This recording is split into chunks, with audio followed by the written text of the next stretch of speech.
मैं लड़ूंगा हर उस परिस्थिति से जिस परिस्थिति में मुझे अयोग्य समझा जाएगा। मैं लड़ूंगा हर उस अवस्था से जिस अवस्था में मुझे बेचारा समझा जाएगा। मैं लड़ूंगा हर उस समर प्रांगण में जहां मुझे कमजोर समझकर मेरी आवाज को दबाया जाएगा, क्योंकि लड़ना जरूरी भी है। जीवन के संघर्ष से, कठिन परिस्थितियों से, हर एक मुश्किल परिस्थिति से मैं लड़ूंगा उससे, हर उस परिस्थिति से जिसमें मुझे कमजोर समझा जाएगा। नमस्कार, मेरा नाम है सुरेंद्र और स्वागत है आपका अपने YouTube चैनल सुरेंद्र पॉडकास्ट पर। साथियों, सबसे पहले तो आपका तहे दिल से मैं शुक्रगुजार करता हूं कि आपने इस चैनल को बहुत ज़्यादा प्यार दिया और वीडियो को स्नेह दिया। अब तक हमने ऑलरेडी अपने YouTube चैनल पर 6 पॉडकास्ट वीडियोस अपलोड कर दिए हैं। व्यूज़ की बात करूं तो काफ़ी ज़्यादा मात्रा में पॉजिटिव रेस्पॉन्स अपने वीडियो को मिला है। आप सबसे एक रिक्वेस्ट है, वीडियो का जो हमारा मोटिव है सार गर्भित करते हुए हमें समझना है ये जो कहानियां हैं हर एक घर तक ये कहानी जानी चाहिए। हमारे जो साथी आज तैयारी कर रहे हैं उन तक ये कहानी पहुंचे, हमारा ये मोटिव है।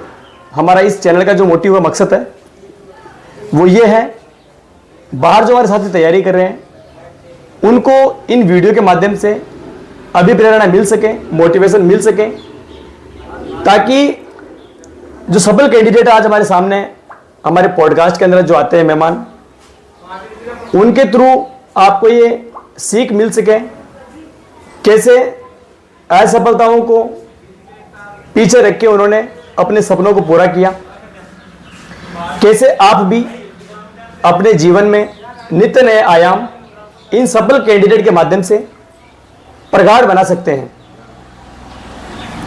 आइए इसी जर्नी के तहत आज हमारे मेहमान हैं चंद्र प्रकाश जी जोशी जी, एक ऐसे विद्यार्थी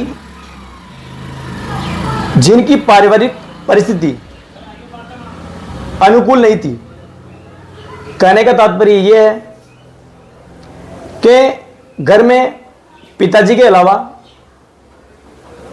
पिताजी का धंधा था पंडिताई का, और आप समझ सकते हैं पंडिताई का काम करके पिताजी ने अपने बच्चों को पढ़ाया और सरकारी सेवा में अपने बच्चे को चयन करवाया। परिवार की परिस्थिति को समझा, अथक परिश्रम से सफलता अर्जित करी। सबसे बड़ी बात, बिना किसी कोचिंग के इन्होंने ये उपलब्धि हासिल करी है, तो आप क्यों नहीं कर सकते। इनकी प्रारंभिक शिक्षा गांव के अंदर हुई, पहली से लेकर 12वीं क्लास तक इन्होंने सरकारी स्कूल से करी। हम बोलते हैं प्राइवेट स्कूल के अंदर पढ़ाई अच्छी होती है, परिस्थिति वहाँ पर अपने अनुकूल रहती है, इन्वायरमेंट ठीक रहता है, वो सारी चीज़ें एक तरफ है। और इन्होंने अपने परिवार की परिस्थिति को समझते हुए सरकारी स्कूल से पहले से लेकर 12वीं तक करी। उसके बाद सरकारी सेवा में दूसरे प्रयास में ये चयनित हुए। अजमेर जिले के अंदर इनकी रैंक फर्स्ट रही। जानेंगे इनके संघर्ष की कहानी, इनकी जुबानी, और जो क्या स्ट्रेटजी इन्होंने अपनाई थी जिसकी बदौलत आज आप इस पद पर है। आप सबसे रिक्वेस्ट है, वीडियो को अपने साथियों के साथ शेयर कीजिए ताकि उनको ये कहानियां पता लग सके और वो जो गलतियां करते हैं वो सीख सकें। क्या पता इन वीडियोस के माध्यम से कहीं 1% भी अगर लगती है किसी विद्यार्थी को, तो हमारा ये चैनल है, इसका जो मोटिव है, हम समझेंगे ये काफी ज्यादा मात्रा में सार गर्भित रहा है। आज के हमारे मेहमान है चंद्र प्रकाश जी जोशी। नमस्कार। नमस्ते सर। सबसे पहले आपका हमारे पॉडकास्ट पर स्वागत है। धन्यवाद सर। चंद्र प्रकाश जी एक बार आपका परिचय अपने साथियों को बता दीजिए आप। बिल्कुल सर, सबसे पहले तो आपके और आपके परिवार को दीपावली की बहुत बहुत शुभकामनाएं। बहुत बहुत शुभकामनाएं सर आपको। और मेरा नाम है चंद्र प्रकाश जोशी और अभी जो नवनिर्मित जिला बना केकड़ी, उसके छोटे से गांव मनोहरपुर में बिलोंग करता हूं। अच्छा। और अभी मैं राजकीय प्राथमिक विद्यालय लक्ष्मीपुरा के अंदर as a 3rd grade teacher के रूप में पोस्टेड हूँ। अच्छा सर, मेरी जो प्राइमरी एजुकेशन है वो लगभग इसी गांव के अंदर मनोहरपुरा में हुई है। लगभग 1 से लेकर 10 तक 10वीं क्लास तक मैंने सरकारी स्कूल में पढ़ाई करी मैंने। उसके बाद 11th और 12th क्लास वो भी मैंने सरकारी से करी, वो मैंने जयपुर से करी। सब्जेक्ट क्या था सर आपके? सब्जेक्ट था सर मेरे कॉमर्स। कॉमर्स। अच्छा, वो भी सरकारी से करी थी ना? वो भी सरकारी से करी थी। हम और परिवार में हैं हम 6 जन हैं, 6 सदस्य हैं। पापा है, मम्मी है, भाई है और चाचा जी हैं, वाइफ है। अच्छा ये सर। शादी आपकी रिसेंटली हुई है? शादी बिल्कुल 11 मार्च को भी रिसेंटली हुई है मेरी शादी। बहुत बहुत शुभकामनाएं आपको। सर, पिताजी आपके पंडिताई का काम करते हैं। परिवार में आप पहले कैंडिडेट है नौकरी लगने वाले? परिवार में पहले कैंडिडेट जो मैं सरकारी सेवा में मेरे को आने का सौभाग्य प्राप्त हुआ है।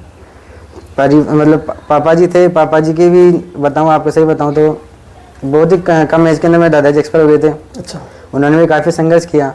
उन संघर्ष की बदौलत, उनके आशीर्वाद से, रिश्तेदार के आशीर्वाद से, दोस्तों के सहयोग से, उनकी शुभेच्छाओं से आज मेरे को जिसमें बोलते हैं ना शिक्षक पद, जो संसार में सबसे अच्छा पद माना जाता है, वो पद मेरे को प्राप्त करने का सौभाग्य मिला है, जिसके लिए मैं उन सभी रिश्तेदारों का, उन सभी परिवार वालों का सबका मैं आभारी हूँ। और सबसे पहले मैं आपको भी धन्यवाद देना चाहूँगा। आपकी जो मुहिम है, जो हमारे जैसे जो बच्चे हैं, हमारे जैसे जो कंपटीशन देने वाले बच्चे हैं, जो विद्यार्थी हैं, उनके जीवन में कुछ अच्छा हो सके, क्योंकि जो विद्यार्थी वो कई प्रकार के संघर्ष झेलते हैं, कई प्रकार की कठिनाई महसूस करते हैं अपने कंपटीशन के दौरान, अपने प्रतियोगिता के दौरान। कोई भी परीक्षा देते हैं तो उनमें बहुत सारी समस्या आती है। जाहिर बात। पूरी परीक्षाओं से लेके जो व्यक्ति सफल हुए हैं, उन संघर्ष को ओवरकम करते हुए, वो जो संघर्ष करते हुए उन्होंने सफलता प्राप्त की है, उनकी जो स्टोरी है वो हम दूसरे लोगों तक पहुंचती है तो वो भी मोटिवेशन लेते हैं, उनके बीच में भी अभिप्रेरणा आती है। तो उनके लिए ये जो पोस्टकास्ट है, ये जो पॉडकास्ट है, वो सबसे अच्छे तरीके से अभिप्रेरणा के रूप में यहाँ पे साबित होंगे। आपने देखा वीडियो को? सर, बहुत सारे वीडियो देखे मैंने आपके। जितने वीडियो देखे हैं, जैसे मान लो सांवरा जी है यहाँ जूनिया वाले, इसके अलावा भी जैसे मान लो टेलर साहब हैं, विशाल जी टेलर हैं, उनका वीडियो है। जैसे मान लो बहुत सारी परिस्थिति, यहाँ तक कि मेरे को भी आपके सामने यहाँ पे अपनी ज़िंदगी के जो पहलू हैं, जो मैंने संघर्ष किया, जो मैंने सफलता प्राप्त की, उसको भी यहाँ बताने का मेरे को अवसर मिला। इसके लिए भी आपको बहुत बहुत धन्यवाद। अरे सर, बहुत बहुत शुभकामनाएं। सर, आप बीकॉम के छात्र थे? बिल्कुल। अकाउंटेंट की आप तैयारी करने के लिए जयपुर गए थे। आपने ग्रेजुएशन जयपुर से किया? बिल्कुल। बीकॉम किया, फर्स्ट ईयर आपने करी और फर्स्ट ईयर के अंदर ही आपने कोई प्राइवेट जॉब शुरू कर दी? बिल्कुल सर। क्या कारण था?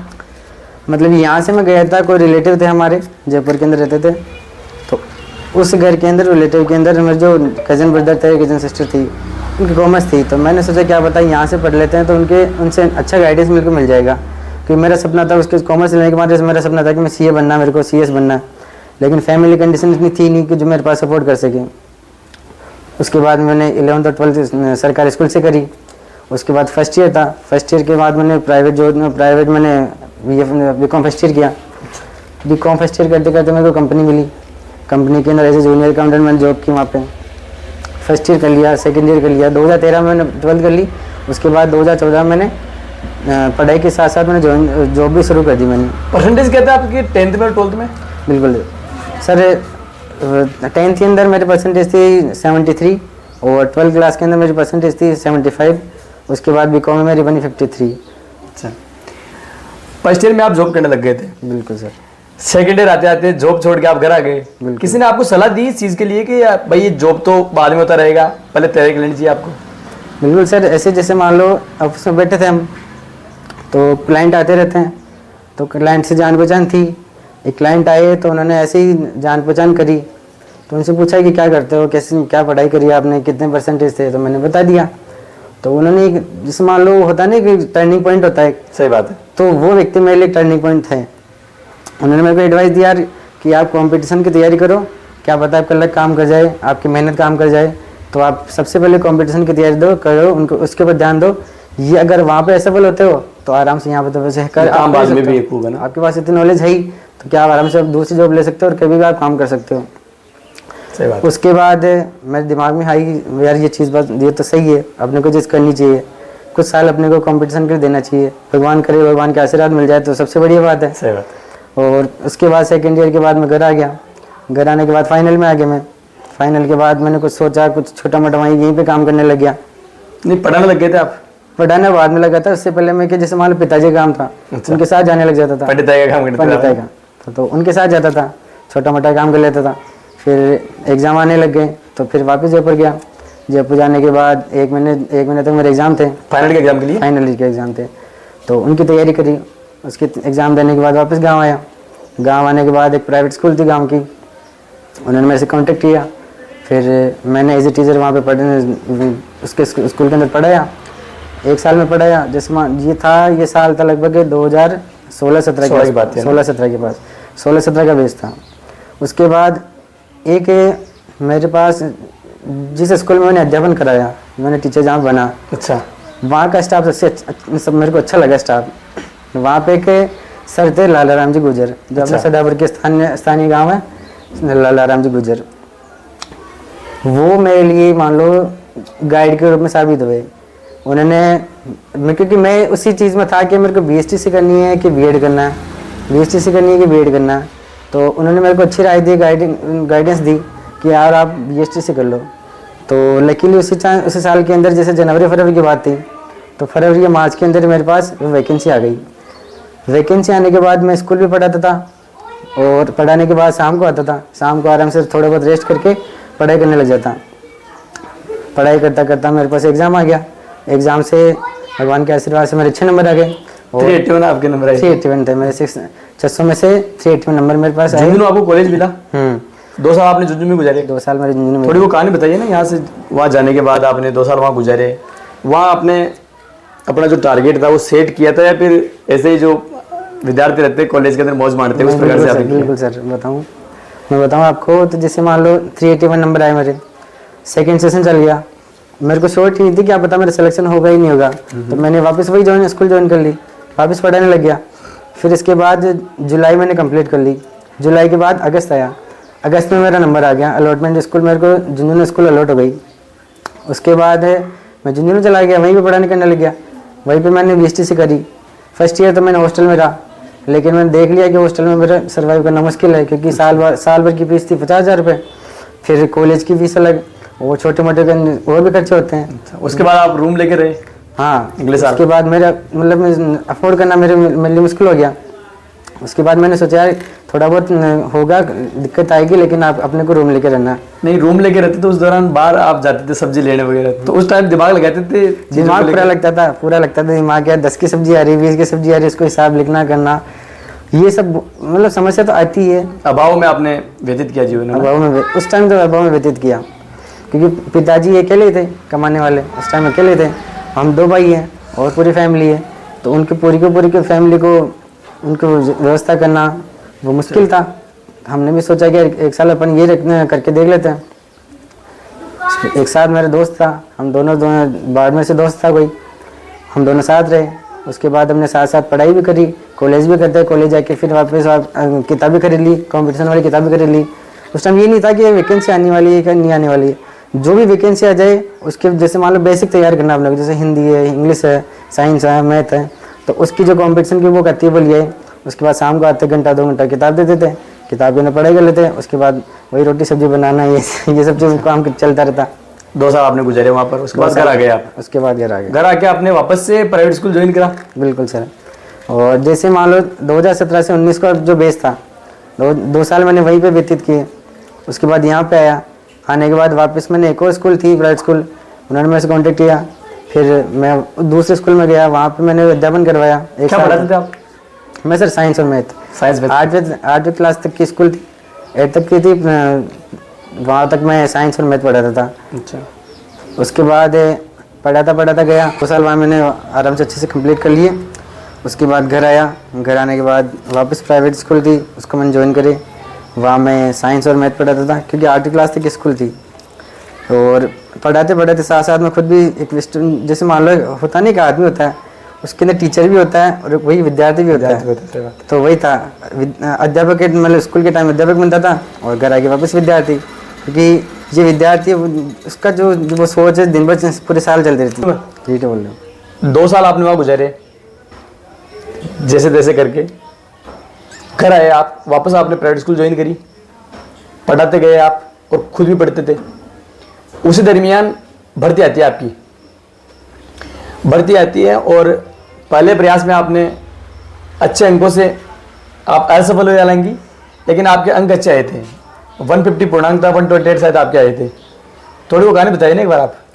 बिल्कुल सर, 2017 से 2019 का मेरा बेस था BSTC का, वो 2 साल मैंने कंप्लीट कर ली। उसके बाद मैं यहाँ पे वापस घर पे आया, गांव में आया। उसके बाद एक और मैंने प्राइवेट स्कूल ज्वाइन करी, वहाँ पे मैंने अध्यापन का कार्य किया। वहाँ पे प्राइमरी स्कूल थी, मतलब 8वीं तक की स्कूल थी। अच्छा। वहाँ पे साइंस और मैथ मेरा सब्जेक्ट था, मैं पढ़ाता था। पढ़ाने के साथ साथ ही मैं खुद भी आके घर पे यहाँ पे अपनी जो स्किल थी, जो बेसिक था, उसको कंप्लीट करता था, क्योंकि जो किताबें थी उसी में से सारे क्वेश्चन आने थे। सही बात है। जो बोलते हैं ना NCERT किताबें, उनको अच्छे से पढ़ लो, तो वही किताबें तो उसको मैं अच्छे से पढ़ाई करता था। उसी बीच 2019 के बाद 2019 से 20 के अंदर मैं प्राइवेट स्कूल पढ़ाता था। उस बीच सरकार की तरफ से घोषणा होने लगी कि रीट आने वाली है या फिर एग्ज़ाम आने वाला है, तो मैं वापस तैयारी पे लग गया। उधर आराम से मैं स्कूल के अंदर पढ़ाता था और यहाँ पे मैं तैयारी करता था वापस। मतलब बीच में शायद कोरोना की वजह से डेट भी एक्सटेंड हो रही थी एग्जाम की। बिल्कुल, मतलब बजट के अंदर घोषणा हो गई थी कि इस बार ये रीट आएगी और अच्छे पदों पे आएगी, तो मैं वापस तैयारी पे लग गया। इसके बाद कोरोना आ गया, तो कोरोना के चक्कर में 2 या 3 या 4 बार के आसपास जो एग्ज़ाम की डेट थी वो एक्सटेंड हो गई। अब मोरल तो डाउन होता ही है, जैसे मान लो अपन सोचते हैं कि यार ये डेट है, इस डेट को हम फिक्स करके रखते हैं, इस डेट को एग्ज़ाम है, उसके हिसाब से मैंने तैयारी करते हैं। सही बात। तो मोरल डाउन होता है कि यार ये एग्ज़ाम इस टाइम पे भी एग्ज़ाम नहीं हो रहा, फिर इसके बाद अगली डेट आई, उसको भी एग्ज़ाम नहीं हुआ, फिर इसके बाद होता है 3-4 बार जब एक डेट एक्सटेंड होती है, अपन को भरोसा भी नहीं होता कि एग्ज़ाम होगा ही नहीं होगा, ये मजाक कर रहे हैं अपने साथ गवर्नमेंट। क्योंकि आमतौर पर बच्चों के साथ ऐसा हुआ भी था राजस्थान में, हुआ भी था। उसके बाद 2020 के कोरोना आया, लेकिन उसके बाद भी मैंने पढ़ाई नहीं छोड़ी। लगभग 3 से 4 घंटे मैं रेगुलर पढ़ाई को देता रहा, पढ़ाई नहीं छोड़ी, चाहे कुछ ही हो जाए, पढ़ाई नहीं छोड़ी। जो मेरे का जो लो सब्जेक्ट थे, इसको मेरे को कवर करना है, इसको मेरे को अच्छे से करना है। जैसे मान लो साइकोलॉजी हो गई, मैथ हो गई, या फिर और भी सब्जेक्ट थी, अलग अलग सब्जेक्ट। डर किससे लगता था आपके सब्जेक्ट से? डर तो मेरे को नहीं लगा, लेकिन ये कि मेरे को अच्छे से करना है, मतलब मेरे को टारगेट ये था कि मेरे को सबसे अच्छे नंबर लेके आने, दिमाग में वही था। डर तो नहीं था, लेकिन मेरे को ये था कि कोई भी सब्जेक्ट हो उसके अंदर अपने को वो इतना कमांड 100 देना, अपने को 100 देना, बहुत सबसे अच्छा अपने को देना है, ताकि गुंजाइश नहीं रहे अपने को सोचने की यार क्या होगा क्या नहीं होगा बाद में।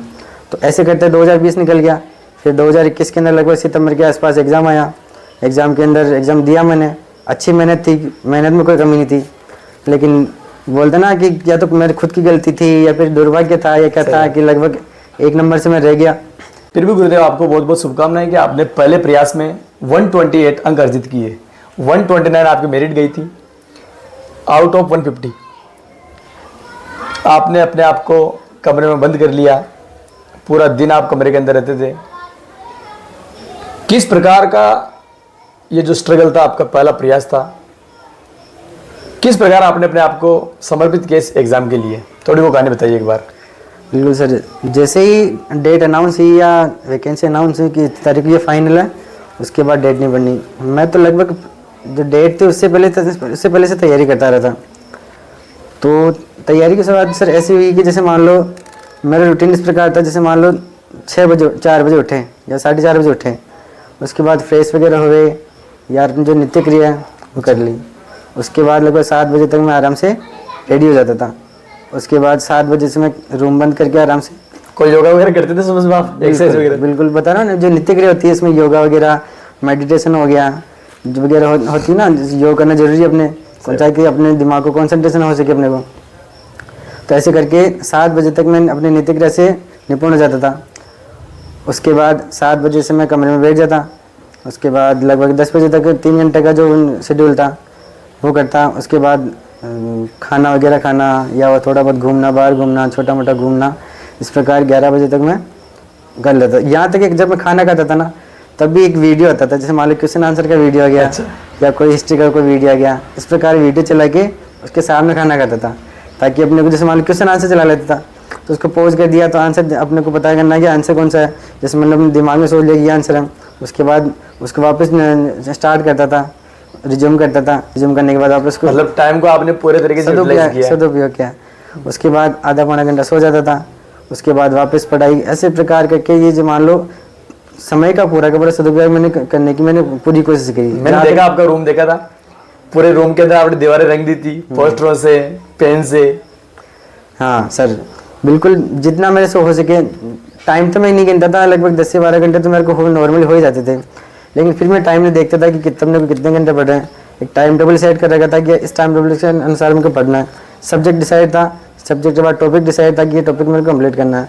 जब तक वो कंप्लीट नहीं हो, जब तक मेरे को अच्छे से याद नहीं हो, तब जब तक याद करने के बाद उसके बाद कंटेस्ट करके आप उसको छोड़ देते टॉपिक। हाँ कंटेस्ट करता, कंटेस्ट करने के बाद उसके ऊपर क्वेश्चन आंसर देखता।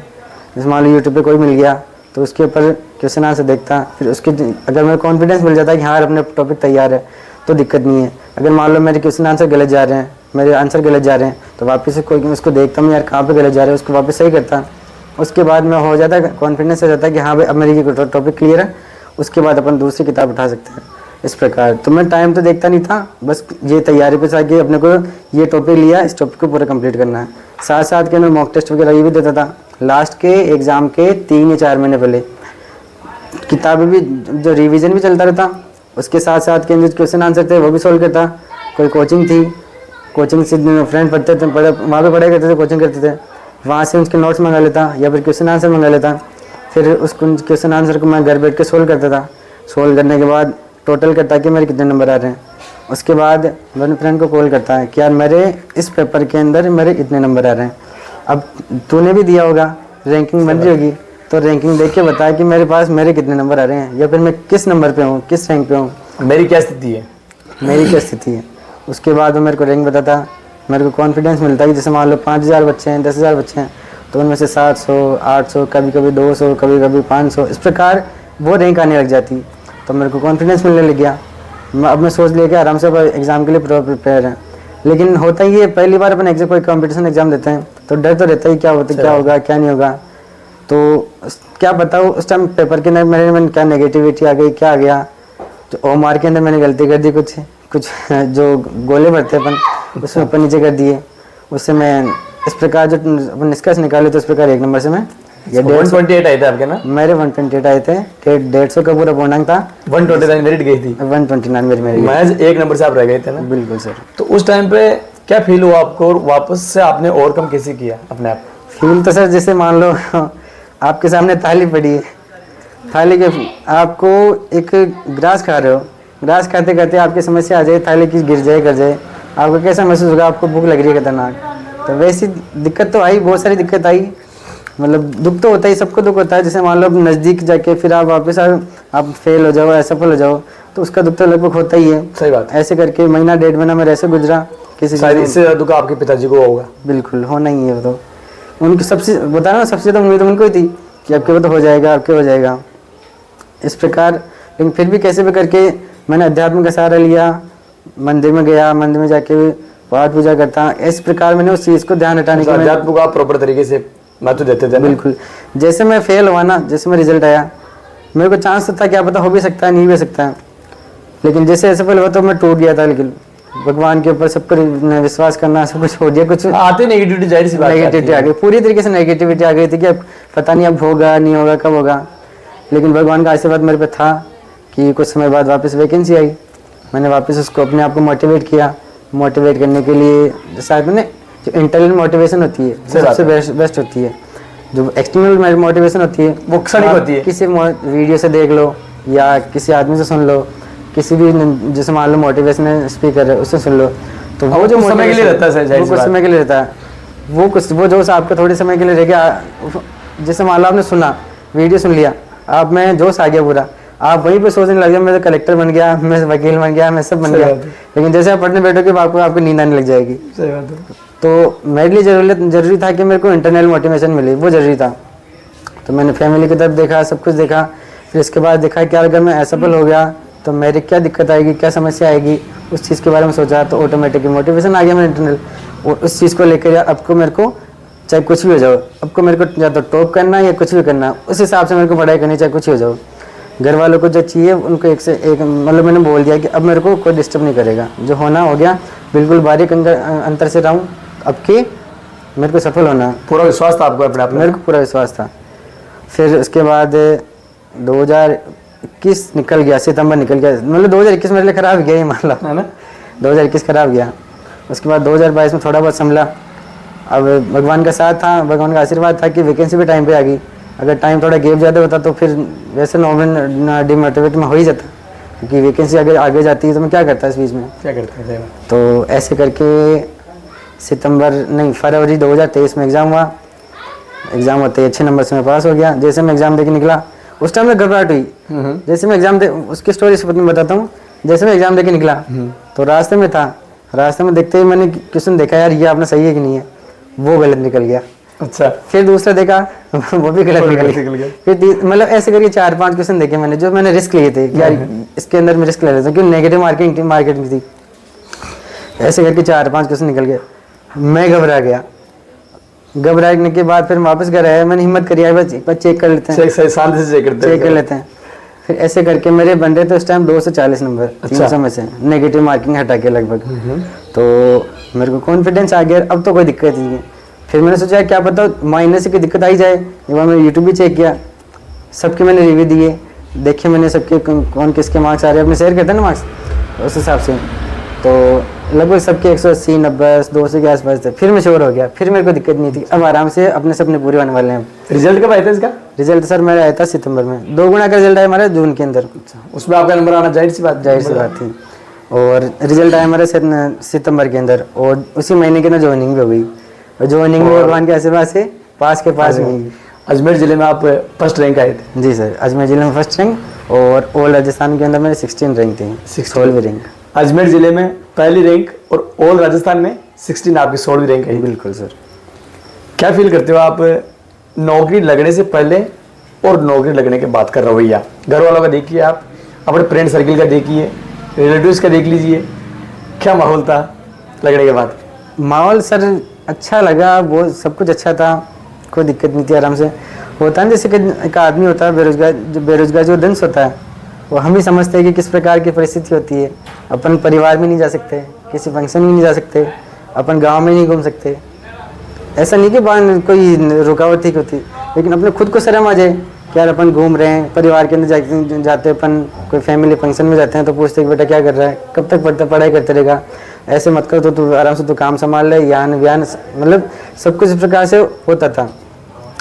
फिर उसके बाद रिजल्ट आया तो सब कुछ अच्छा लगा। पूरी जैसे मान लो पूरी जिंदगी अलग से बधाइयों का पता लगा होगा। बधाई के लिए कोई विशेष बधाई जो पहले आपको इग्नोर करते थे और बाद में बधाई के लिए आपके पास आए? नहीं सर, मैं इन चीज़ों पे ध्यान नहीं देता था, बस मैंने अपनी चीज़ पे फोकस था कि मेरे को टारगेट ये अपना टारगेट है ज्वाइन करना, मतलब सफल बनना है, मेरे को टीचर बनना है। मैं शुरू से यही था कि मेरे को टीचर बनना है। नहीं, आपकी लाइफ में फिर भी कोई ऐसा कैंडिडेट तो होगा ना जिसने मतलब पहले आप होता ही है सर, है ना, आस पड़ोस, परिवार, गांव वाले, लेकिन आप फिर सबका शुक्रगुजार करते हैं सब। हाँ, मैं सबका धन्यवाद देता हूँ, फैमिली का, फ्रेंड्स का। फ्रेंड्स में कुछ फ्रेंड्स थे, जैसे मान लो मैं BST से करता था तो मेरे से पहले लगे हुए थे। जिस वैकेंसी के अंदर मैं फेल हुआ उस वैकेंसी मेरे दोस्त भी लगे हुए थे, लेकिन उन्होंने मेरे को बहुत मोटिवेट किया। उन्होंने मेरे को बोला कि यार तू कैसे फेल हो गया, तेरे को तो उम्मीद ही नहीं थी फेल होने की। तो उन्होंने मेरे को बढ़िया मोटिवेट किया, अभिप्रेरित किया कि कोई बात नहीं, तो अच्छे से मेहनत कर, अच्छे से तू तैयारी कर, तो हमारे से अच्छे नंबर लेके आएगा, अच्छे से तू आराम से तैयारी कर और अच्छे से तू सफल होकर दिखाएगा। सबसे ज़्यादा सपोर्टिव किसको मानते हो आप? सपोर्ट परिवार का पूरा, है ना, और टोटल सपोर्ट पूरे परिवार का। जैसे मान लो मैंने बोला ना कि मेरे को पढ़ाई करनी है, मेरे को एक ऐसा माहौल चाहिए जिसके अंदर मेरे को कोई डिस्टर्बेंस नहीं चाहिए, तो मेरे को घर वालों ने कमरा दिया, न कोई काम कराया मेरे से, न कि छोटा मोटा काम है मैं नहीं कर पाया, न मेरे को करने देते। तो सबसे बड़ा तो सपोर्ट परिवार का ही है, एक ईश्वर का आशीर्वाद है ही, इसके बिना कुछ हो ही नहीं सकता। बोलते ना एक लक भी काम करना चाहिए, एक तो मेहनत और एक आपका लक, अगर दोनों साथ दे तो आप आराम से सफल हो सकते हो। बहुत बहुत शुभकामनाएं आपको। कहते हैं ना, हौसलों के तर्कस में कोशिश का वो तीर जिंदा रख, हार जाओ जिंदगी में चाहे सब कुछ, मगर फिर से जीतने की उम्मीद जिंदा रख। ठीक इसी प्रकार पहले प्रयास में 1 नंबर से असफल हुए, उसके बाद दोबारा से दुगनी हिम्मत के साथ खड़े हुए और दूसरे प्रयास में अजमेर जिले के अंदर टॉप इनकी रैंक रही, ऑल राजस्थान 16 इनकी पोजीशन रही। तालियां बनती है ऐसे होनहार विद्यार्थी के लिए। गुरुदेव, आज आप पदस्थापित है एज ए टीचर। जी सर। कितने बच्चे आपकी स्कूल में भी वर्तमान में हैं? अभी सर वर्तमान में 25 बच्चे आ रहे हैं स्कूल के अंदर। 25 आ रहे हैं। टीचर लोग कितने हैं आप? टीचर जैसे मान लीजिए तो क्या संख्या के अनुपात में होता है, 35 समथिंग होता है। हाँ, प्राइमरी के अंदर, प्राइमरी स्कूल के अंदर 30 पे एक टीचर होता है। वैसे नॉर्मली दो होते हैं, वो 30 पे एक होता है, लेकिन चाहे 5 बच्चे हो चाहे 10 बच्चे हो, स्कूल के अंदर मैनेजमेंट का एक HM होता है और उसका साथ देने के लिए, पढ़ाई कराने के लिए एक और टीचर होता है। मतलब 2 टीचर होने जरूरी है। वैसे 30 पर एक है। 30 पर एक। बच्चों के लिए आप जब आप स्टार्टिंग में आपकी यहाँ पोस्टिंग हुई, क्या क्या चैलेंजेस थे जो आपने फेस किए और वर्तमान में भी आप फेस कर रहे हो, और उनको इरेडिकेट करने के लिए, उनको खत्म करने के लिए क्या प्रयास आप कर रहे हो? सबसे बड़ा चैलेंज है सर आजकल सरकारी स्कूलों में नामांकन। जिस तेज़ी से नामांकन कम होता जा रहा है सरकारी स्कूल में, और जो पेरेंट्स हैं उन पेरेंट्स का रुझान जिस तेज़ी से प्राइवेट स्कूल के अंदर बढ़ रहा है बच्चों को जाने का, तो उस चीज़ को उसको ब्रेक करने का सबसे बड़ा चैलेंज मेरे पास है अभी। जिसका कारण है गुरुदेव, जो ये रुझान जो है सरकारी स्कूल के प्रति नहीं है, राधा देन उनका जा रहा है रवैया प्राइवेट की तरफ, क्या कारण है ये? इसमें सर बहुत सारी चीज़ें हैं। जैसे आप मान सकते हो, जैसे कि कोई पेरेंट्स है तो पेरेंट्स की एक थिंकिंग बन रही है कि यार अपना बच्चा है तो उस बच्चे को अपने को प्राइवेट स्कूल में डालना है। प्राइवेट स्कूल के अंदर बढ़िया पढ़ाई होती है, प्राइवेट स्कूल के अंदर अच्छे टीचर आते हैं, प्राइवेट स्कूल के अंदर सब कुछ अपना कर सकते हैं, मतलब स्टेटस बनाने के लिए। कोई इंग्लिश मीडियम भेजता है, कोई हिंदी मीडियम भेजता है, लेकिन उनका लक्ष्य होता है कि प्राइवेट के अंदर बढ़िया पढ़ाई होती है। लेकिन अगर सच पूछे तो मैं प्राइवेट स्कूल की मैं बुराई तो नहीं करना चाहूँगा, लेकिन प्राइवेट स्कूल से बेटर मैं सरकारी स्कूल को मानता हूँ, क्योंकि मैं खुद भी सरकारी स्कूल में पढ़ा हूँ। 12 साल मैंने सरकारी स्कूल में पढ़ाई की है, और आस-पास के जो भी सक्सेसफुल पर्सन है, जो भी टीचर है या फिर और अदर प्रोफेशन में लगे हुए हैं, जो अधिकांश की सरकारी से हुई है। आप अपने आसपास के एरिया को देख लो, उनकी सारी की सारी चाहे प्राथमिक शिक्षा हो, चाहे माध्यमिक शिक्षा हो, चाहे उच्च स्तर की शिक्षा हो, वो सारी की सारी शिक्षा सरकारी स्कूलों से आ रही है। तो मेन दिक्कत तो ये है कि स्टेटस, एक तो स्टेटस दिखाने के लिए, और एक होती है जैसे मान लो प्राइवेट स्कूल जो सरकारी स्कूल हैं, एक सबसे बड़ी कमी है कि इंफ्रास्ट्रक्चर की कमी है। जैसे मान लो स्कूल की बिल्डिंग देख लो आप, बिल्डिंग तो काफ़ी लंबी चौड़ी होगी, लेकिन जहाँ बच्चे के बैठने की जगह नहीं है कुछ स्कूलों के अंदर। जैसे मेरे स्कूल के अंदर ये समस्या है कि बिल्डिंग थोड़ी बहुत, जिसके अंदर जैसे मान लो बारिश का टाइम होता है तो थोड़ी सी बारिश होती है वो चूरने लग जाती है, लीक हो जाती है, तो बच्चे के बैठने की जगह नहीं होती। उसको देख के पेरेंट्स भी सोचते हैं कि यार ये कौन सा स्कूल है, तो वो चीज़ भी है, इंफ्रास्ट्रक्चर भी है। तो इसके लिए कुछ प्रयास कर रहे हैं आपके एंड से? मैंने किया ना सर, मैंने 2 या 3 बार अपन यहाँ के सरपंच को बोला, मैंने यहाँ तक कि CBO सर को बोला है, इसके अलावा प्रिंसिपल सर को बोला है, यहाँ तक कि विधायक सर भी आए थे, उनको भी बोला है, लेकिन उनके ऊपर की कार्रवाई हो नहीं चाहिए। जैसे इसके अलावा मैंने गाँव वालों को मोटिवेट किया कि आप आओ, बामा साहब बनो। आपके माध्यम से गाँव स्कूल के गाँव वालों को बोलना चाहूँगा, उनसे अपील करना चाहूँगा कि आप स्कूल है, आप गाँव स्कूल में आओ, देखो व्यवस्था को, आपके खुद की गाँव की स्कूल है। अगर आप अपनी खुद की गांव के स्कूल को अच्छा बनाओगे तो आपका भी नाम होगा। बच्चे स्कूल सरकारी स्कूल में जाएंगे तो आपका गांव का नाम होगा, ये देखो यार कितने अच्छा गांव है। अपन देखते हैं ना बहुत सारे गांव जिसके अंदर सरकारी प्राइवेट स्कूल के बजाय सरकारी स्कूल में नामांकन अच्छे हैं। यहाँ तक की व्यवस्था भी टीचरों ने नहीं संभाल रखी, उस स्कूल की व्यवस्था भी गाँव वाले ने संभाल रखी है। अगर गाँव वाले मोटिवेट हो जाए, गाँव वाले अगर अपनी जिम्मेदारी समझ के अपनी सहभागिता दें स्कूल के अंदर, तो कोई भी स्कूल, ये तो स्कूल की बात है, कोई भी चीज़ हो, कोई अगर सामाजिक प्रोग्राम भी हो तो वो भी सबसे बेस्ट बन सकता है। उसी प्रकार अपने सरकारी स्कूल है उसको भी अपन बेस्ट बना सकते हैं। उसके लिए दोनों की सहभागिता जरूरी है। उसके लिए मैंने कई जगह अप्रोच किया है, कई जगह जो प्रतिष्ठित व्यक्ति हैं गाँव के, उनसे भी बात करी है, उन्होंने भी आश्वासन दिया है। अब देखो अगर निकट भविष्य में अच्छा करने के हम और प्रयास करेंगे इसके लिए। लेकिन आप कुछ प्रयास करते हैं कि जैसे पेरेंट्स मीटिंग हुई सरकारी स्कूल में, क्या प्राइवेट स्कूल में होती है, पेरेंट्स मीटिंग होती है, उनके साप्ताहिक टेस्ट होते हैं, ऐसे कुछ सुविधाएं जो आप अपने स्कूल में भी करते हैं ऐसा कुछ? बिल्कुल सर, सरकारी स्कूल में प्रावधान है कि आपको हर महीने अमावस्या के अंदर PTM होना आवश्यक है। इसके लिए हम बच्चों के अभिभावकों को फ़ोन करते हैं या उनको बताते हैं पर्सनली उनसे मिलते हैं कि आप आओ स्कूल के अंदर आओ, लेकिन वही दिक्कत है कि वो स्कूल में आ नहीं पाते हैं, और सर वो प्राइवेट में पहुंच जाते हैं। प्राइवेट में पहुंच जाते हैं। एक कारण ये भी तो होता है ना गुरुदेव कि उनके वहाँ पैसे लग रहे हैं। पैसे लग रहे हैं तो वो बोले पूरा का पूरा यूज होना चाहिए। अब पैसे आपके सरकारी स्कूल में पैसे नहीं है, लेकिन पैसे नहीं लगेंगे। सबसे बेनिफिट की चीज़ ये है ना, पैसे तो लगेंगे नहीं, आराम से सरकारी टीचर है, अच्छे से कितनी सारी कंपटीशन में से निकल के आए हैं, ट्रेनिंग हुई है बाकायदा उनकी, 3 एग्ज़ाम देखे हैं, प्री BSTC, BSTC, इसके अलावा प्री रीट, मेन एग्ज़ाम, इसके अलावा अलग अलग ट्रेनिंग्स समय समय पर विभाग, हमारे सरकारी विभाग कराते, शिक्षा विभाग कराता था ट्रेनिंग्स, उनसे निकल के आए हैं। तो समझ, अगर हम अपना सहयोग दें, अगर वो अपना सहयोग दें, अगर वो आए स्कूल के अंदर आए तो हमारा हौसला बढ़े, हमें हौसला बढ़ाएं अपना, हम अच्छे से अपना देने के लिए तैयार हैं। नहीं गुरुदेव, एक कारण ये भी तो है ना, आपने देखा होगा प्राइवेट इंस्टीट्यूट के अंदर होता है डिसिप्लिन, और सरकारी स्कूलों में आमतौर पर देखने को नहीं मिलता है। कितना प्रयास करते हैं आप इस चीज़ को लेकर? बिल्कुल सर, हमारे स्कूल में पूरा का पूरा डिसिप्लिन, आप कभी भी आके देख लो। डिसिप्लिन के लिए डिटर्मिनेशन चाहिए आपको। हम जैसे हम बच्चे के लिए समर्पित है, बच्चे हमारे लिए समर्पित है, तो कोई दिक्कत ही नहीं है। अगर हम उनको अच्छे से पढ़ाएंगे, अब हम उनके लिए अभिभावक है, घर के अंदर उनके पेरेंट्स अभिभावक है, उनके लिए हम स्कूल के अंदर हम अभिभावक है।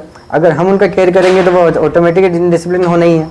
तो हम पूरी कोशिश करते हैं, हम दोनों स्टाफ मिलकर पूरी कोशिश करते हैं हमारे स्कूल के अंदर, ताकि अच्छे से, अगर बच्चों को अच्छे से समझ में आ रहा है, हम उसकी लैंग्वेज में पढ़ा रहे हैं, उसकी भाषा में पढ़ा रहे हैं, उसके व्यवहार के अंदर जो चीज़ें आ रही है उसके रूप में पढ़ा रहे हैं, तो बच्चा ऑटोमेटिक अट्रैक्ट होगा अपने से। यहाँ तक कि जब मैं आपको बताना चाहूँगा, स्कूल में आने के बाद जैसे मान लो एक प्रार्थना सभा होती है, सबसे मेन चीज़ होती है प्रार्थना सभा। अगर प्रार्थना सभा अच्छे से हो गई तो बच्चे का जो दिन है वो आराम से अच्छे से जाएगा।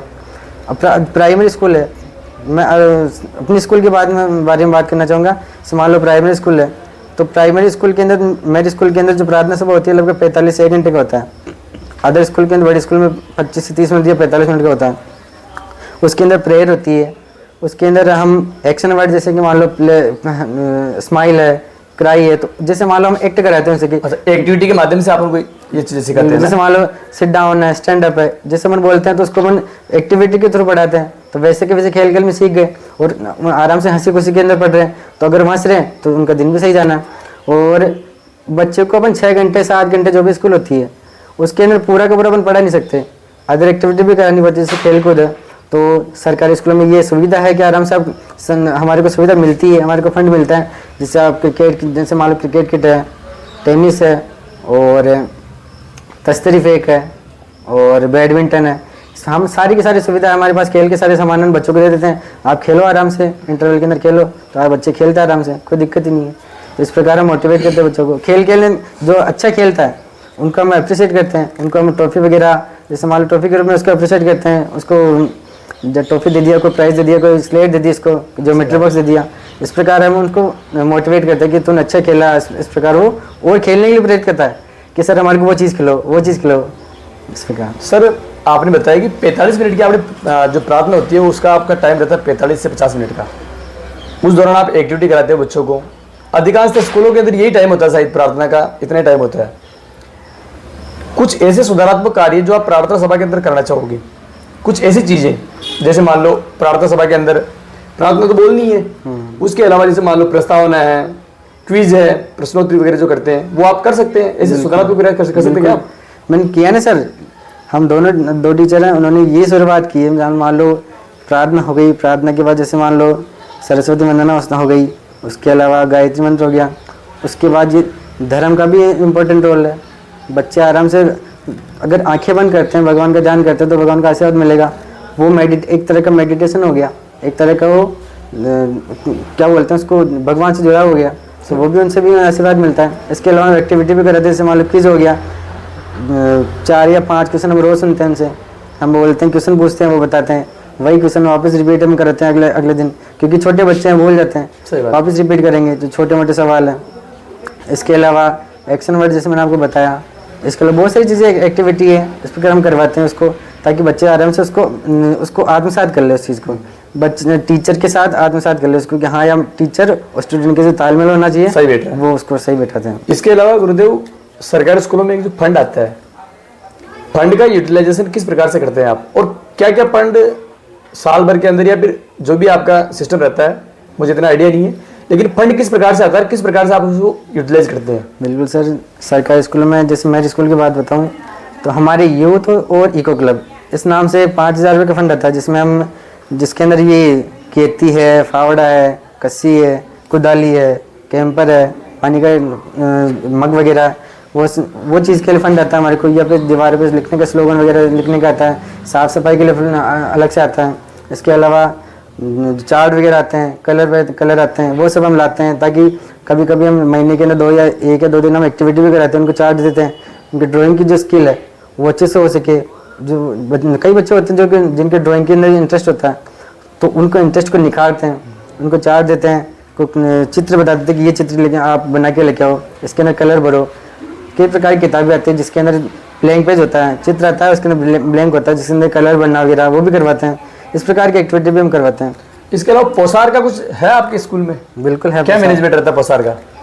पोसार के सर 7 सप्ताह में 6 दिन पोसार मिलता है, जिसमें हर दिन का अलग अलग मेन्यू होता है। जैसे मान लो सोमवार का तो सब्जी रोटी हो गई, फिर मंगलवार का है तो उसके अंदर दाल चावल हो गया, बुधवार का है तो दाल रोटी हो गई, गुरुवार को है तो गुरुवार के अंदर खिचड़ी हो गई, फिर वापस रोटी सब्जी, अलग अलग प्रकार की। मान लो कभी कभी हरी सब्जी हो जाती है, कभी दूसरी सब्जी हो जाती है, इस प्रकार अलग अलग मेन्यू होता है। शुद्धता को आप कैसे मेंटेन करते हो? शुद्धता जो है वहाँ की जो पोसार है, कई जगह आपने देखा होगा, न्यूज़ भी आती है कि फला सरकारी स्कूल के अंदर पोसार के बाद बच्चे बीमार हुए, तो आप कितना ध्यान रखते हैं इस चीज़ का? पोसार के लिए सर हम हर रोज़ मतलब उसकी निगरानी करते हैं कि किस प्रकार का बर्तन हो रहा है, बर्तन गंदा तो नहीं है, अच्छा होना चाहिए, साफ है, स्वस्थ है, स्वच्छ है।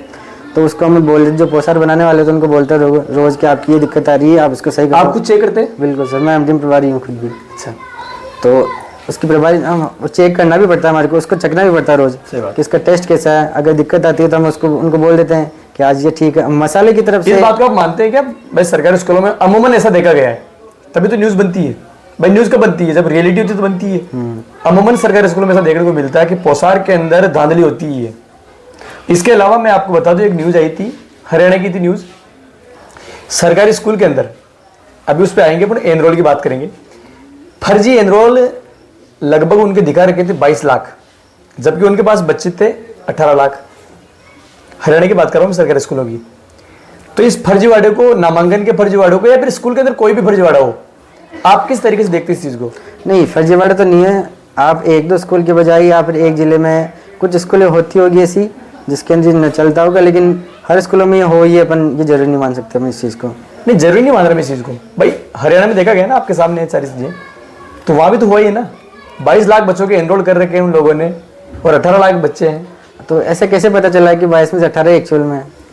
नहीं, तो वो तो उन्होंने सिस्टम के थ्रू देखा होगा ना। कैसे आया वो रिजल्ट? कैसे आपके पास वो उनके पेपर वाले के पास किस प्रकार वो रिजल्ट आया कि 22 लाख में से 18 लाख एक्चुअल में पढ़ने? अब इसमें कितनी सत्यता है, कितनी है? वही तो बता रहा हूँ। अगर रिकॉर्डेड है तो अपन मान सकते हैं, अगर अनरिकॉर्डेड तो अपन इसको, जिस चीज़ को अपन नकार सकते हैं। न्यूज़ में है ना, उस पर क्या कहना चाहोगे फिर आप? नहीं, अगर उसके अंदर अगर सरकारी विभाग का डाटा है, अगर ये तो अपन मान सकते हैं कि हाँ भाई बिल्कुल सरकारी विभाग ने दिया डाटा, बिल्कुल सरकारी विभाग ने डाटा दिया है, ये तो कार्रवाई होनी चाहिए। अगर जहाँ पे आप इस बात को मानते कि नहीं मानते कि धांधली होती है सरकारी स्कूलों में इस चीज़ सर? मैं तो विभाग को कैसे गलत बता दूं, मेरी तो नहीं है स्कूल के अंदर। अच्छा, आपके स्कूल में नहीं है, इसका मतलब कहीं नहीं है, आप ये कहना चाह रहे हैं? मैं ये चीज़ कैसे बता सकता हूँ कि ये है या नहीं है? अच्छा,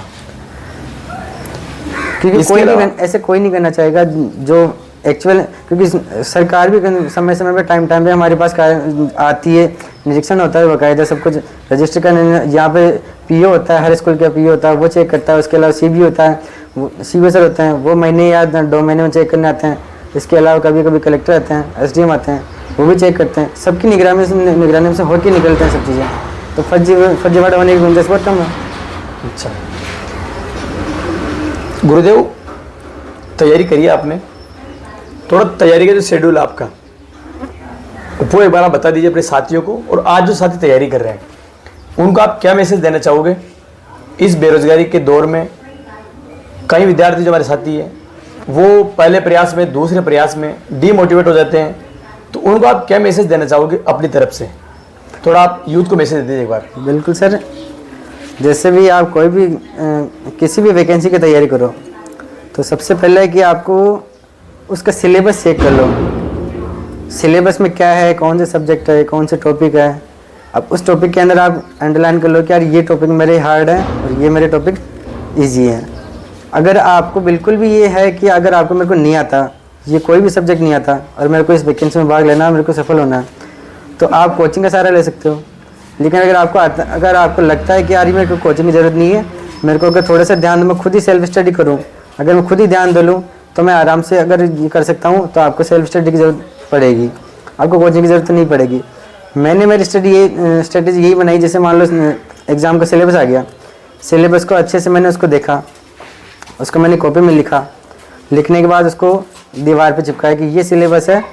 इसको पहले मैंने फिर पार्ट वाइज बैठा, जैसे मान लो कोई भी सब्जेक्ट है, हिंदी है, इंग्लिश है, साइकोलॉजी है, साइंस है, मैथ है, जो भी कोई भी सब्जेक्ट है, उसको मैंने घंटे निर्धारित कर दिया कि यार इस टॉपिक को मेरे को इतने घंटे देना है या मेरे को ये टॉपिक पढ़नी है। वो चीज़ आपको तब तक उसको रियलाइज। गुरुदेव, आज जो हमारा यूथ बाहर तैयारी कर रहा है, इस बेरोजगारी के दौर में आप क्या मैसेज देना चाहोगे कि वो अपनी तैयारी के अंदर चार चांद लगा सके और आपकी तरह सरकारी सेवा में उनका चयन हो सके? थोड़ा एक बार अपने यूथ को मैसेज दे दीजिए आप। बिल्कुल सर, आप सभी जो भी इस वीडियो को सुन रहे हैं, उन सभी को बहुत बहुत शुभकामनाएं। आगे आने वाली जो साल है 2025, राजस्थान सरकार ने घोषणा कर रखी कि इस साल हम 70,000 या 1 लाख के आसपास वैकेंसी हम निकालेंगे। तो आप सभी को बहुत बहुत शुभकामनाएं। बस यही चीज़ कहना चाहूँगा मैं कि आपने जो लक्ष्य निर्धारित किया है, उस लक्ष्य के अंदर मैंने जो फॉर्मूला अपनाया, वो फॉर्मूला था 3D। 3D का मतलब डेडिकेशन, डिसिप्लिन एंड डिटर्मिनेशन। ये चीज़ें, डिटर्मिनेशन मतलब आपको दृढ़ निश्चय होना पड़ेगा, चाहे कोई भी परिस्थिति आ जाओ, मेरी जो लक्ष्य है, मेरा जो सपना है, उस सपने को पूरा करना है। इसके लिए क्या करना पड़ेगा, आपको डिसिप्लिन रखना पड़ेगा। डिसिप्लिन मतलब अनुशासन। अनुशासन का मतलब जैसे आपने कोई भी शेड्यूल निर्धारित किया, कोई भी टाइम टेबल निश्चित किया आपने, तो उस टाइम टेबल के हिसाब से आपको चलना पड़ेगा। इसके अलावा डेडिकेशन मतलब डेडिकेशन आपको उस चीज़ के अंदर आपको पूर्ण तरह समर्पित होना पड़ेगा। आपको केवल एक सीट नहीं लेनी, आपकी ये सोचना है कि मेरे को अच्छे नंबर से सीट लेनी है।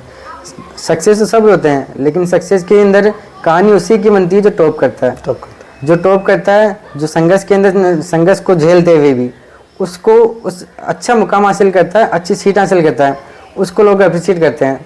तो वही चीज़ है, सफलता आएगी, असफलता आएगी, लेकिन असफलता किसको मिलती है? असफलता को अंदर वो सबको मिलती है। मेरे को मिली सफलता, तो अगर असफलता अगर मेरे को मिली, तो अगर उसी टाइम में डिमोटिवेट होकर अगर पढ़ाई छोड़ देता, कोई काम करने लग जाता, तो मेरे को वो सफलता नहीं मिलती। तो और सफलता आपको मेहनत भी इस प्रकार करनी है ताकि आपको लोगों को दिखाना नहीं है कि मेरे को सफलता, मेरे को इस चीज़ को तैयारी कर रहा हूँ, या मेरे को वहाँ जा रहा हूँ, मैं कोचिंग कर रहा हूँ, ये कर रहा हूँ। आपको साइलेंट तरीके से करनी है। साइलेंट तरीके का इट मीन्स आपको अगर अच्छा लगता है कि मेरे को कोचिंग करनी है, तो कोचिंग करो। कोचिंग भी करनी है तो आपको ये जैसे एग्जाम आ रहे तो उसके 3 या 4 महीने पहले आपको कोचिंग करके आपको ख़त्म कर देनी। उसके बाद आपको सेल्फ स्टडी में लग जाना है। उसके बाद रिवीजन करना है। रिवीजन सबसे मस्ट है। रिवीजन के साथ मॉक टेस्ट। अगर रिवीजन के साथ आपने मॉक टेस्ट कर लिया, जैसे मान लो कोई भी सब्जेक्ट है, कोई सिलेबस है, उस सिलेबस का आपने 3-4 बार रिवीजन कर लिया, और रिवीजन करने के बाद साथ साथ आप उसका मॉक टेस्ट का मतलब आप उसके साथ उसका अभ्यास करते जा रहे हो कि अगर मैंने पढ़ तो लिया, लेकिन पढ़ने के अलावा मेरे को समझ में क्या आया, मेरे को उसके अंदर कितना ज्ञान है, वो आपको बताएगा आपका मॉक टेस्ट। अगर मॉक टेस्ट से आपको आपकी स्थिति का अंदाजा लग जाएगा, आपको आपके सब्जेक्ट के बारे में पता चलेगा कि आपके सब्जेक्ट कमज़ोर है कि इम्प्रूवमेंट हो रही है। अगर इम्प्रूवमेंट की गुंजाइश है तो आपको इम्प्रूवमेंट आपको करनी पड़ेगी। इसलिए अगला साल है, बहुत इंपॉर्टेंट साल है। आप सभी से जो भी वीडियो देख रहे हैं, आपको बहुत बहुत शुभकामनाएं। अच्छे से तैयारी करो और अपना भविष्य बनाओ, अपना परिवार का नाम रोशन करो और अपना सपना भी पूरा करो। सुना आपने, गुरुदेव अपनाते थे 3D, डिटर्मिनेशन, डिसिप्लिन और डेडिकेशन। इसी की बदौलत आज इनका सरकारी सेवा में चयन हुआ है। जो भी हमारे साथी इस वीडियो को देख रहे हैं, डिमोटिवेट आपको बिल्कुल भी नहीं होना है। विश्वास रखना है अपने आप पर, अपनी मेहनत पर। पेरेंट्स अगर ये वीडियो देख रहे हैं तो उनसे मेरी गुजारिश है, अपने बच्चों पर विश्वास रखें। एकमात्र शख्स आप ही है जो उनके इस कठिन समय में सहयोगी बन सकते हैं। कई बच्चे पेरेंट्स के दबाव में, हालांकि अमूमन ऐसा होता नहीं है।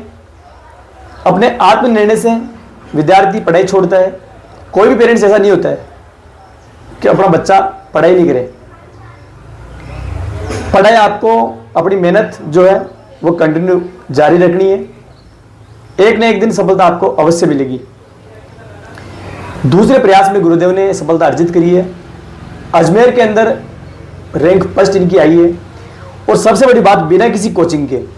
हम बोलते हैं ना कोचिंग जरूरी है, सारी चीज़ें, हाँ जरूरी है। उसके लिए जो प्रेशर है, जिसका बेसिक भी क्लियर नहीं है, उसके लिए कोचिंग जरूरी है गुरुदेव के हिसाब से। मैं ये नहीं बोल रहा कि कोचिंग नहीं करनी चाहिए, कोचिंग कीजिए, लेकिन पूरा टाइम आप कोचिंग को दें ये सार गर्भित नहीं है। कोचिंग कीजिए आप। कोचिंग के अलावा आपको सेल्फ स्टडी करनी ही पड़ेगी, ये गुरुदेव का मानना है। और यही इनका फॉर्मूला रहा है। अपने आप को इन्होंने एक कमरे में कैद किया और लगातार इन्होंने मेहनत करी और मेहनत की बदौलत सफलता इन्होंने अर्जित करी।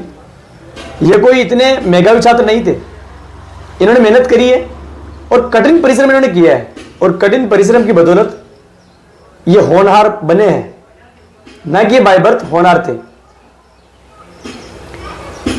इसलिए आप सबसे यही गुजारिश है, इस चैनल का यही मोटिव है कि आप तक ये सफलता की कहानियां पहुंचे, ताकि आपको अभिप्रेरणा मिल सके, मोटिवेशन मिल सके। अंत तक आपको हार नहीं माननी है।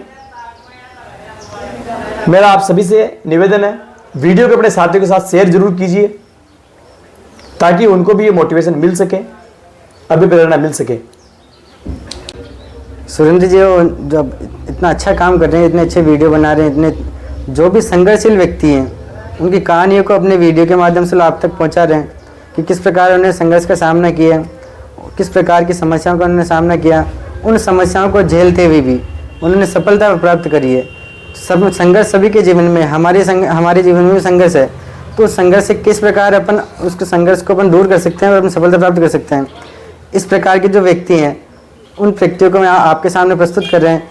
इसके लिए आपके इनके वीडियो को प्यार दीजिए, इनके वीडियो को सब्सक्राइब कीजिए, इनके चैनल को सब्सक्राइब कीजिए और ज़्यादा से ज़्यादा इन वीडियो को देखिए, ताकि आपके जीवन में क्या पता कोई चमत्कार हो जाए। ऐसी कोई सी बात, किसी भी महानुभाव के द्वारा ऐसी कोई निकली हुई बात जो आपको अच्छी लगे, जो आपके लिए मोटिवेशन का काम कर सके, जो आपकी सफलता के अंदर एक अच्छा माध्यम बन सके, वो बहुत ज़रूरी है। इसलिए मैं आप सभी को वापस शुभकामनाएं दूंगा। अच्छे से तैयारी करिए, प्रॉपर तैयारी करिए और अच्छे से अच्छा अपना भविष्य बनाइए, अपने माता पिता का नाम रोशन कीजिए। आज के लिए बस इतना ही। मिलते हैं अगले रविवार ऐसे ही होनहार शख्स के साथ, जो शख्स नहीं आज शख्सियत बन चुके हैं। आप डिमोटिवेट कभी भी नहीं हो। आपको यह सोचना है कि अगला वीडियो मेरा हो। मैं आपका इंतजार करूंगा मेरे पॉडकास्ट पर। आपके अंदर आग होनी चाहिए कि आज ये सफल होकर इंटरव्यू दे रहे हैं, अपनी कहानी लोगों तक पहुंचा रहे हैं। क्या आपके अंदर ऐसी हिम्मत नहीं है, क्षमता नहीं है कि आप भी सफल होकर अपनी कहानी लोगों तक पहुंचाएं? ये दृढ़ निश्चय करना है कि मुझे, चाहे मेरा चैनल हो या फिर कहीं भी आप अपनी कहानी जो शेयर कर सकें। बहुत खुशनुमा वो पल होगा जब आप अपनी कहानी आप खुद की जुबानी बयां करेंगे। विश्वास कीजिए, वो दिन आपके लिए एक सुनहरा पल होगा। मुझे इंतजार रहेगा आप ही में से किसी एक होनहार शख्स का, जो शख्सियत बनने के लिए कारगर है, मोटिवेटेड है। आज के लिए बस इतना ही। जय हिंद, जय भारत।